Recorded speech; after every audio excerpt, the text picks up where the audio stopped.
removed. At this point, I'm joined by Bolu Michael-Biyi, a foreign policy analyst from Lubumba, Eswatini, and he'll be, of course, sharing his thoughts with us on the show. Thank you so much, Bolu, for dropping by. I can't hear you. Yeah, thank you for having me. Yes. Can you hear me now? Yes, I can. Right. So, according to the U.S. authorities, many of the people being deported have serious criminal records, yet Eswatini has agreed to receive them in exchange for payment. So, does this suggest that financial gain is being placed above public safety?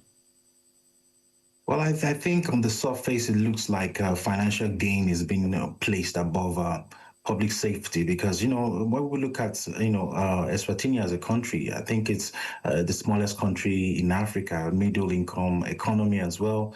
And I mean, I live here, I experience everything firsthand. Eswatini needs a lot of money to develop its infrastructure and do a lot of things. So I think, that amount of money, $5.1 million, would be quite mouth-watering. I do not believe that all of that money will go into, investing in, convicted felons or 160 people. I think that money will be channeled to other things, as well. I don't think that amount of money would go into all of that, But when we look at the public safety, it's very important. It's quite unfortunate that Eswatini has become a safe haven for criminals, even without this, sending of deportees. People come from neighboring countries like South Africa, and they hide safely here in Eswatini because it's quite difficult to locate them. The way houses are built here and structured is they live in kind of sparse communities, and some in really remote places, and they have access to water, electricity in all these remote places, so you can find a criminal living comfortably in some bush in Eswatini, and that's just how it is, and the country does not really have strong system and structure to actually locate some of these criminals. So I think the $5.1 million will be mouth-watering to the government, and they will jump at taking in people that even their own country won't accept back, and that's what makes it really amusing that taking people that their home countries wouldn't accept. So that's actually the bone of contention for a lot of people who have actually jumped on this conversation. Now, these transfers would include individuals convicted of extreme crimes such as murder, child rape, people, just as you said, their own countries have refused to readmit. But then before we begin to outrightly condemn Eswatini, let's even look at U.S. Should U.S. not also be faulted for creating this kind of arrangements, or is this the only remaining option once removal is legally mandated, for the U.S.? Okay, let's look at it this way. These persons are convicted felons, which means that they've passed through a legal process. So it's not really like they don't have access to legal surveys and all that. But the US, they need to understand the impossible corner they've put themselves into, because the way the US law works, it has a mandate that certain categories of non-citizens must be removed from the country after serving their criminal sentences. And that's not anything controversial in principle if we look at it, because most countries, that's how their law works. They deport foreign nationals back to their country who have committed serious crimes and they've served their sentences. But where the problem now comes in is when that home country does not want to accept them back. And for human rights reasons, the only option that I think most countries would consider, not only US, would be to extradite them to send them to a third-party country, and that they make it open.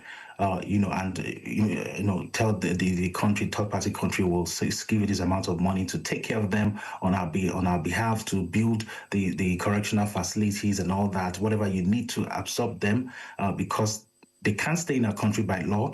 Their home country has rejected them. If you are willing we would give you this amount of money to do that job on our behalf. So it's like outsourcing their prisons, their correctional system, and that's what the deal is about, basically.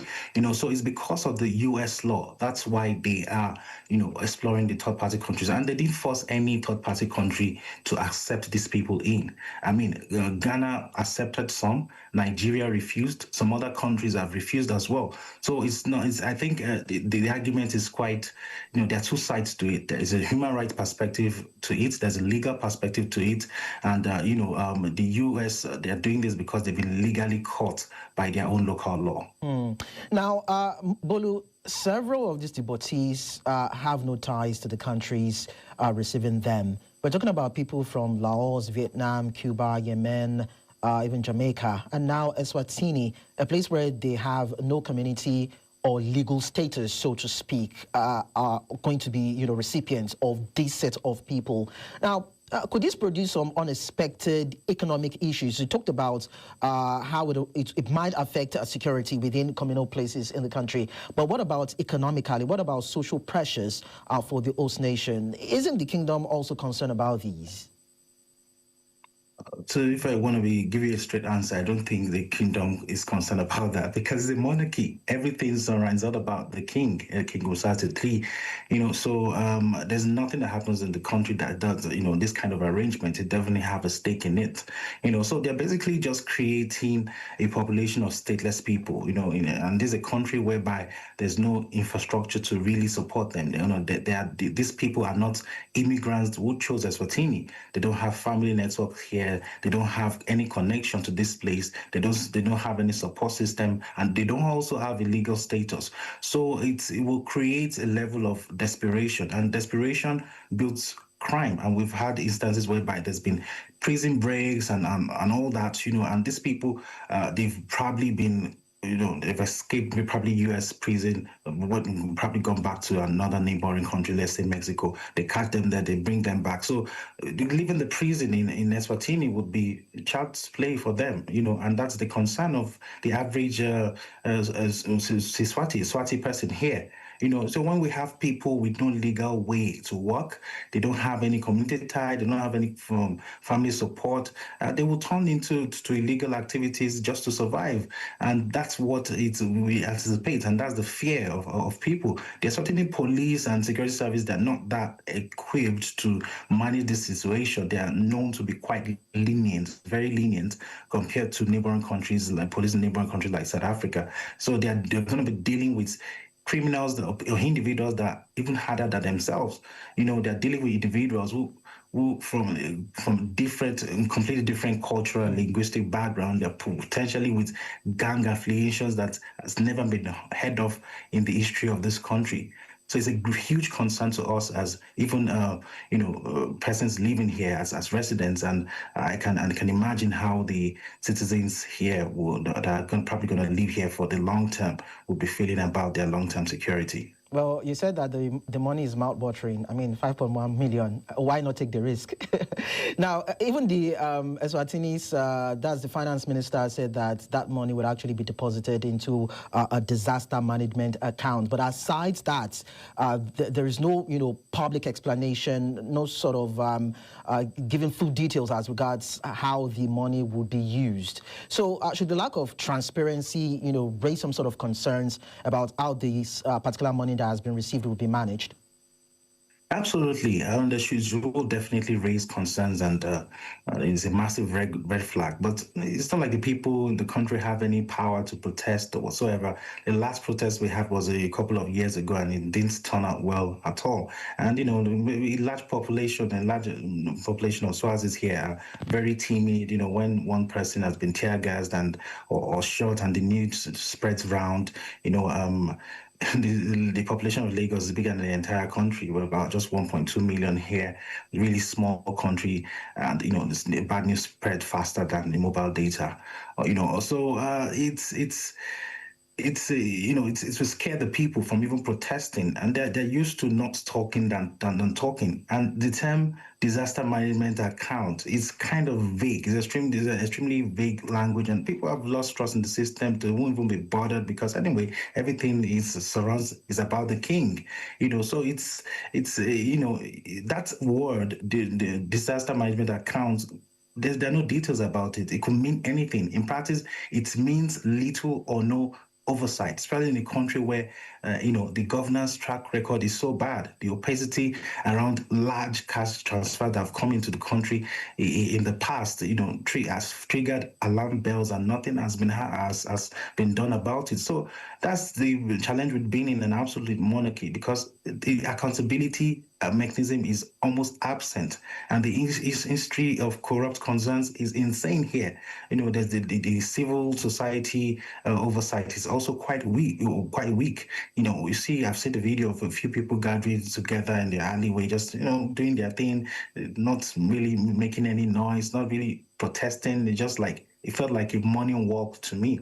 And honestly, I can't blame them, because they can't do more than that. They probably go missing, or end up in jail till infinity. It's quite unfortunate, and that's the problem with living in an absolute monarchy. And it's quite interesting, Bolu, that even this agreement between the U.S. Is said to be in secrecy. That not everyone has, access to the details of the agreement, and even lawyers in Eswatini are arguing that the detentions and the agreement itself bypass constitutional requirements for oversight and public accountability. So are they right to actually treat the arrangement that Eswatini has had with the U.S. as unconstitutional? Well, they might not do well. It's just a passing opinion for any legal person within the country. It's just their own take.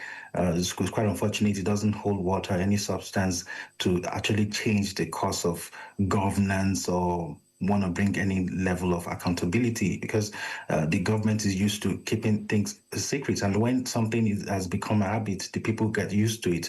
It would be a surprise. What will actually make news will be the government being open, not the government being secretive.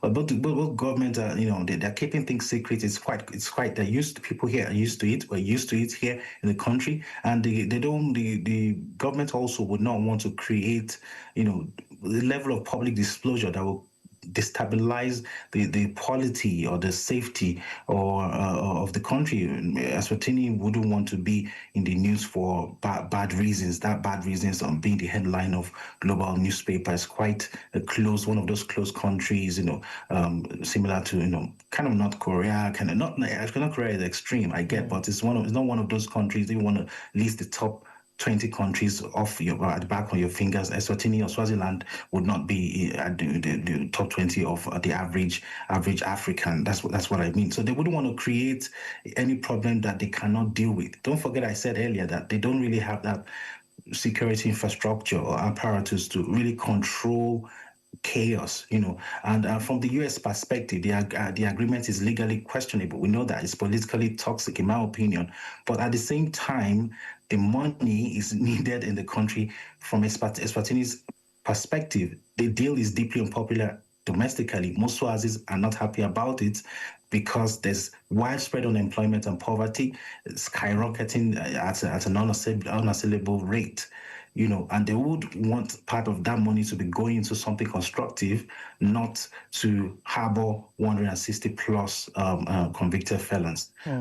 So that's how it is right here in Eswatini right now. Okay, so we are going to end with this. Now, looking at the details of the report, some of these individuals who will be deported would not have access to legal course, most especially legal access for those who might need to be tried and be supported at the court of law. Then we also have issues with people who do not have clear charges. They've not really been accused of a particular crime, so to speak, and those who will not even have access to their family. So basically, we're talking about a policy that actually risks violating international laws, including the principle that bars transferring people to places where they may likely even face torture and persecution. So in just about a minute, are we witnessing a potential breach of human rights obligations?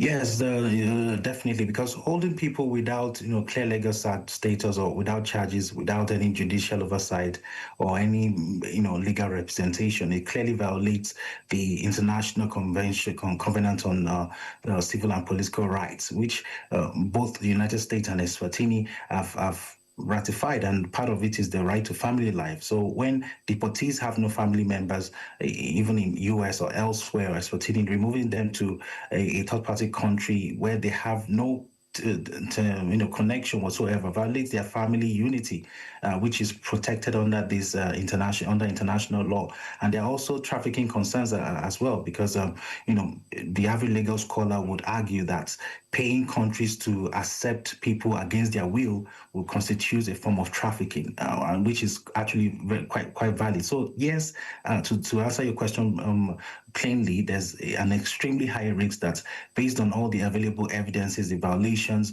that we are seeing occurring, organizations like Human Rights Watch and Amnesty International, who have documented cases, will probably call it out and flag it as a violation of international law.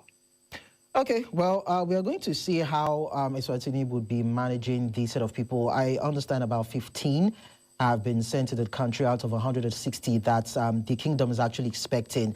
Well, let's see how they'll be able to manage the situation, probably try them in courts, probably sort them out, and see how it would not affect the country adversely. But we must sincerely thank you, Bolu Michael-Biyi, foreign policy analyst, for sharing your thoughts with us on the show at this time. Thank you. Sure. I'll keep you posted. Pray for us. Of course. Or maybe you get part of the, maybe largesse of the $5.1 million. Well, I hope I'm offered. All right. Enjoy your day. So,